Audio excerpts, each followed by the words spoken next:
Hello all and welcome to my channel Avantika's astro. जैसा कि आप सब जानते हैं कि मीन राशि वालों के लिए शनि की 7.5 स्टार्ट होने वाली है जनवरी 2023 से, जब शनि कुंभ राशि में प्रवेश कर जाएंगे। अब मीन राशि वालों के लिए इनिशियली ये थोड़ा सा चैलेंजिंग और क्रिटिकल टाइम हो सकता है। क्योंकि यहाँ पे एक तरह का पाप कर्तरी योग बन रहा है मीन राशि वालों के लिए, जहाँ पे मेष राशि, मीन राशि के एक साइड पे राहु बैठे हुए हैं और मीन राशि की अब दूसरी साइड पे कुंभ राशि में शनि आ जाएंगे। तो एग्जैक्टली पाप कर्तरी का इफेक्ट नहीं होगा, क्योंकि मीन राशि में अभी गुरु है, तो गुरु की पॉजिटिविटी मीन राशि को मिल रही है। तो जहाँ पे भी मीन राशि वाले थोड़ा सा फ्लिप होंगे तो वहाँ पे गुरु की पॉजिटिविटी से कहीं ना कहीं उनमें बैलेंस तो आएगा। लेकिन क्योंकि अभी मीन राशि पाप कर्तरी में एक तरीके से जाने वाली है, तो यहाँ पे मन में मीन राशि वालों के लिए प्रेशर बढ़ सकता है। तो जो इनिशियल फेज़ होगा 7.5 का, स्टार्टिंग फ्यू मंथ्स, वहाँ पे आप लोगों को कुछ ऐसा फील हो सकता है कि जो मैं करना चाह रहा हूँ वो वैसा हो नहीं पा रहा है। अब ये ऐसा क्यों होगा? क्योंकि शनि की एंट्री होगी एक्वेरियस में, कुंभ में, जो कि लाभ से जुड़ी हुई राशि है, और राहु ऑलरेडी मेष राशि में है, और मेष राशि is concern with everything that revolves around ourselves. तो जब राहु मेष राशि में है तो उसका जो ध्यान है वो अपने को बनाने में, अपने को बढ़ाने में, अपनी प्रभुत्वता, अपना इम्पोर्टेंस, अपनी शख्सियत, इमेज सब बढ़ाने में है। और जब शनि अब लाभ की राशि में चला जाएगा, अपनी राशि में जा रहा है, जहाँ पे it will make sure that you are centred around your gains. मीन राशि वाले जो अभी उतना ज़्यादा उस तरीके से नहीं सोच रहे होंगे अपने लाभ के बारे में, बेनिफिट्स के बारे में, ऑफ कोर्स सोच रहे होंगे, लेकिन उतना ज़्यादा भी नहीं। जब शनि कुंभ राशि में प्रवेश करेगा तो उनको एक अचानक से ये इंसाइट आएगा कि I need to be very much focused on my gains and I need to do everything that can ensure proper gains in my life, monetary benefits and everything. लेकिन होता ये है कि शनि का तो काम ही है थोड़ा सा डिले के साथ चीज़ें देना, या फिर आपको थोड़ा वेट कराना, because ultimately it tries to give you anything first in moderation and then it will start giving you rewards, that too when you are consistently approaching it, pursuing it and working towards it. तो एकदम से जब आप ऐसा सोचोगे कि I need to put my focus on the side of gains and I need to come up with new techniques, how can I increase my gains and all, that is fine, but do not expect things to happen very soon, क्योंकि ये एक effect है जो कि इस transit के साथ होगा। और क्योंकि राहु और शनि जो कि दोनों ही मटीरियल गेन्स से जुड़े हुए प्लैनेट है, भाई शनि मटीरियलिस्टिक है, आपको कर्म करना सिखाता है, कर्म करो और फिर आपको लाभ मिलेगा। So that is the area of Saturn and Rahu is all about desires. So somewhere mean राशि जब ऐसे प्लैनेट्स के इम्पैक्ट में आएगी जहाँ दोनों साइड से प्रेशर बढ़ेगा, तो आपको एकदम से फील हो सकता है that I need to do this and that and everything, but you need to understand that things come gradually, especially when it is having the effect of Saturn.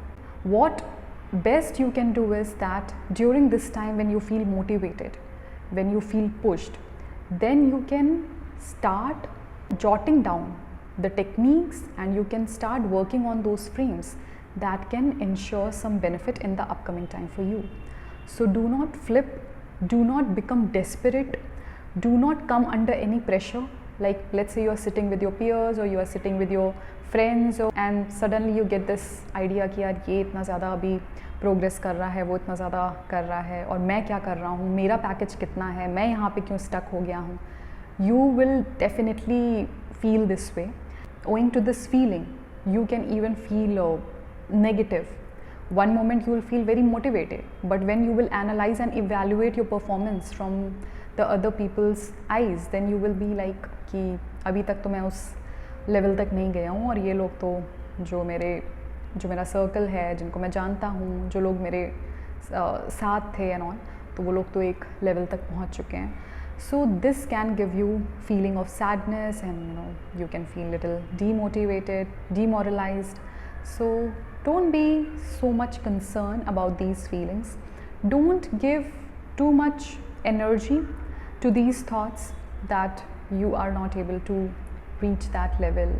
जो आप कर सकते हैं आप वो करिए, अपनी प्लानिंग करिए और उन फ्रेम्स पे काम करना स्टार्ट करिए, क्योंकि मोटिवेशन डेफिनेटली शनि की तरफ से आने ही वाला है।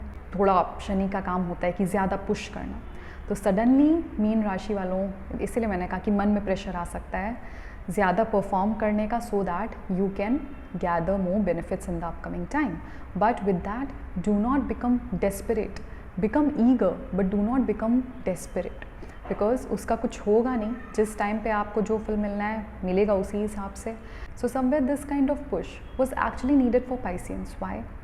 क्योंकि जब गुरु का मीन राशि में प्रवेश हुआ था, और मीन राशि जो कि अपने में एक आध्यात्मिक राशि है, मोक्ष के भाव में आती है, मोक्ष की राशि है, तो गुरु का मीन राशि में प्रवेश होना मीन राशि वालों को एक स्पिरिचुअल एनर्जी की सप्लाई बहुत दे रहा था, एक स्पिरिचुअल थॉट प्रोसेस को बहुत ज़्यादा प्रोमिनेंट कर रहा था, जिसकी वजह से आई एम वेरी श्योर कि लास्ट 1 ईयर में जब से गुरु अप्रैल से मीन राशि में गया है, तो बहुत ज़्यादा चेंजेस, ट्रांजिशन, ट्रांसफॉर्मेशन मीन राशि वालों को फील हुआ होगा आध्यात्मिक साइड पे, और जिसकी वजह से वो बहुत ज़्यादा डिटैच्ड भी फील कर रहे होंगे अपनी मटीरियलिस्टिक सराउंडिंग या साइड से कह लो।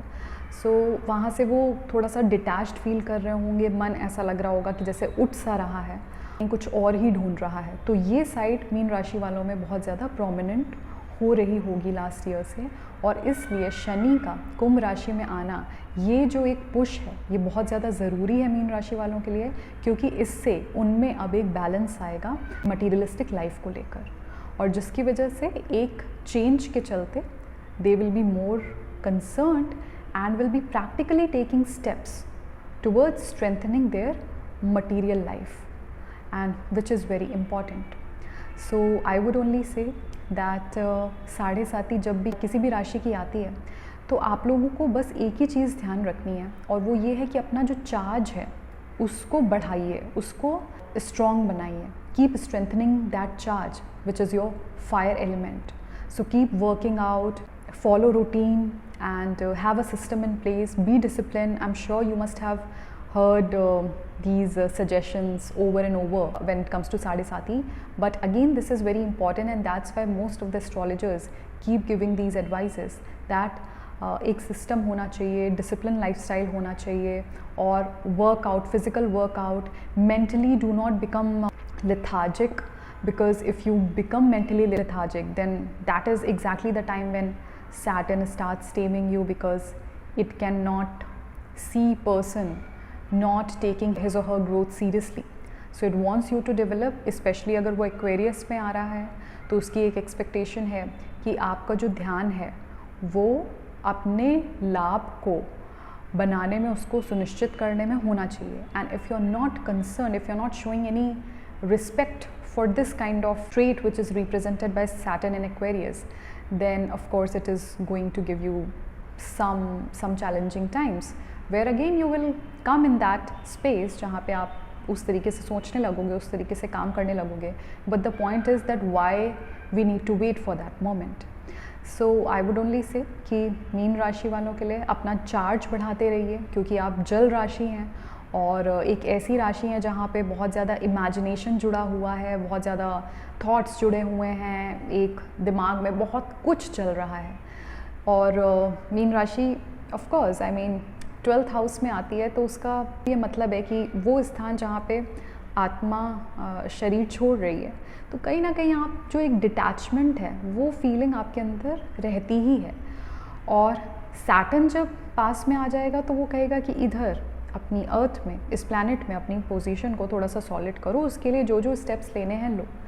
And which is why initially the phase of Sade Sati can be little bit, you can say they can be low feeling, down moments, all of that. So you need to strengthen your charge, you need to work out well, and you need to take your health very seriously and be in a good shape, and try to read, follow good content which can give you some motivation, it can keep pushing you, and don't become lethargic. Do not think कि अगर मैं अभी ये चीज़ अभी तक नहीं कर पाया था तो मैं आगे भी नहीं कर पाऊँगा. स्टार्ट फ्रॉम एनीवेयर, लाइक जहाँ पे भी आप हो आप वहाँ से स्टार्ट करो, लेकिन स्टार्ट करो.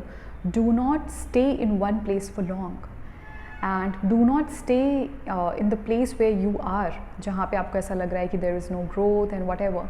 सो sometimes what happens that we may have a lot of talent, we may have a lot of skill set and everything, but हम अपनी जिस जगह में थे उसके इतना यूज टू हो जाते हैं, उस स्टेट ऑफ माइंड के इतना यूज टू हो जाते हैं that when it comes to taking simple steps to actually move forward and to overcome that state of mind, it sometimes become very difficult. It seems actually very difficult. It's not really difficult, but it seems very difficult. So you have to cross that line.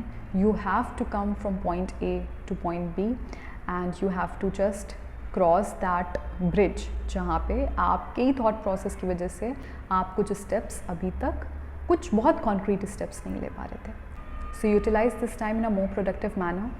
Take maybe small but consistent steps, because that is how Saturn's rewarding system works. When you take consistent steps, it understands that okay, you are very much determined and serious for your own growth. So that's how it starts rewarding you. So make sure that you are keeping yourself motivated and you are working on your charge, which is you're strengthening your charge, your fire element. And I wish you all the best. I'll see you all in the next video. Please take good care of yourself.